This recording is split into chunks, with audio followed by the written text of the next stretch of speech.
But let me point something out, actually. This notion of hash table, which up until now, definitely the most sophisticated data structure that we've looked at, it's kind of familiar to you in some way already. Like, these are probably larger than the playing cards you have at home. But if you've ever played with a deck of cards and the cards start out randomly, odds are you've at some point needed to sort them for one game or another. Sometimes you need to shuffle them entirely. If you want to be a little neat, you might sort them, not just by number, but also by suits. So hearts and spades and clubs and diamonds into separate categories. So honestly, I have this literally here, just for the sake of the metaphor. We have 4 buckets here, and we've gone ahead and labeled them in advance with spade there. So that's one bucket. Here we have diamond shape here. And here we have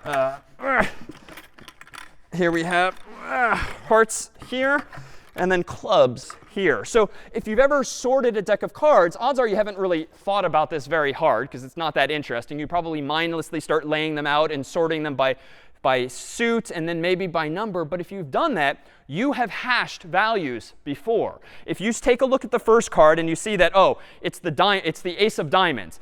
Yes, you might care ultimately that it's a diamond, that it's an ace. But for now, I'm just going to put it, for instance, into the diamond bucket. Here's the 2 of diamonds here. I'm going to put that into the diamond bucket. Here's the ace of clubs. So I'm going to put that over here. And you can just progressively hash one card after the other. And indeed, hashing really just means to look at some input and produce, in this case, some numeric output that outputs to like bucket 0, 1, 2, or 3 based on some characteristic of that input, whether it's actually the suit on the card like I'm doing here, or maybe it's based on the letter of the alphabet here.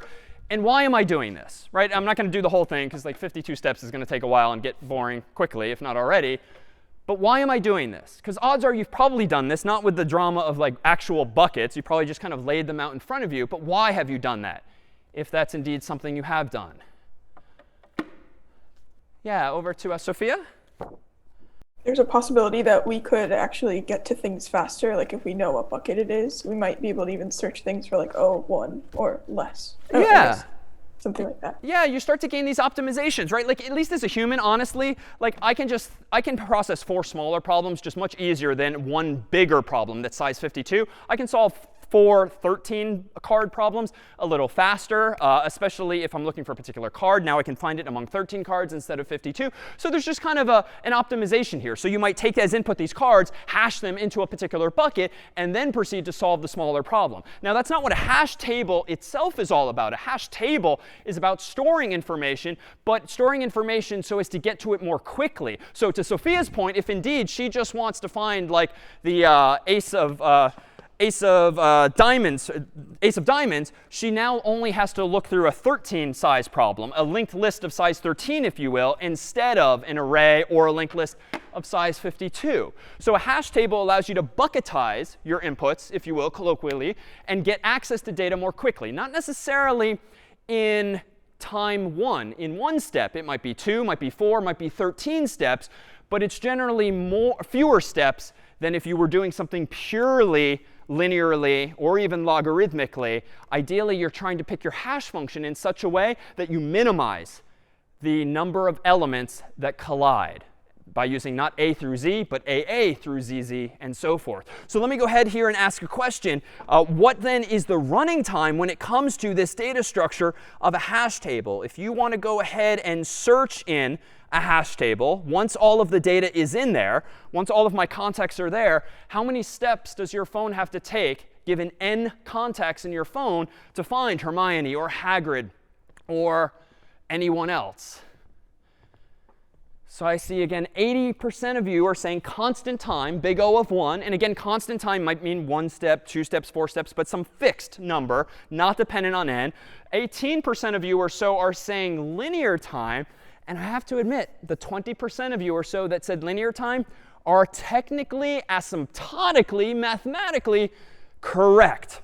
And here we begin to see sort of a distinction between like the real world and academia. So the academic here, or rather the real world here, the real world programmer would say, just like Sophia did, obviously, like a bucket with 13 cards in it is strictly better than one bigger bucket with 52 cards. Like that is just faster. It's literally 4 times as fast to find or to flip through those 13 cards instead of 52. Like that is objectively faster.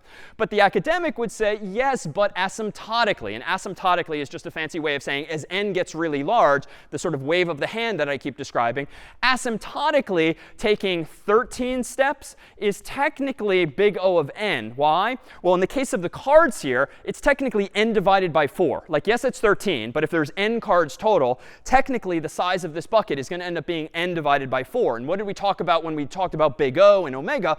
Well, you throw away the lower order terms. You get rid of the constants, like the divide by 4 or the plus something else. So we get rid of that, and it's technically a hash table. Searching it is still in big O of n.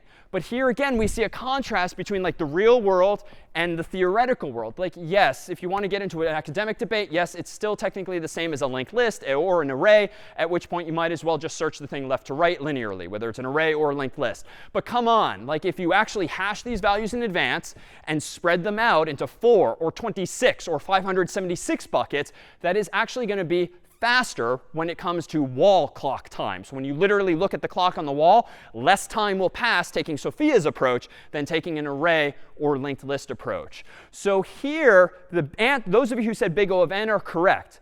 But when it comes to the real world programming, honestly, if it's faster than actual n steps, that may very well be a net positive. And so perhaps we should be focusing more on practice and less sometimes on the theory of these things. And indeed, that's going to be the challenge. The problem set 5, to which I keep alluding, is going to challenge you to implement one of these data structures, a hash table, with 100,000 plus English words. We're going to, in a nutshell, give you a big text file containing 1 English word per line. And among your goals is going to be to load all of those 140,000 plus words into your computer's memory using a hash table. Now, if you are simplistic about it and you use a hash table with 26 buckets, A through Z, you're going to have a lot of collisions. If there's 140,000 plus English words, there's a lot of words in there that start with A or B or Z or anything in between.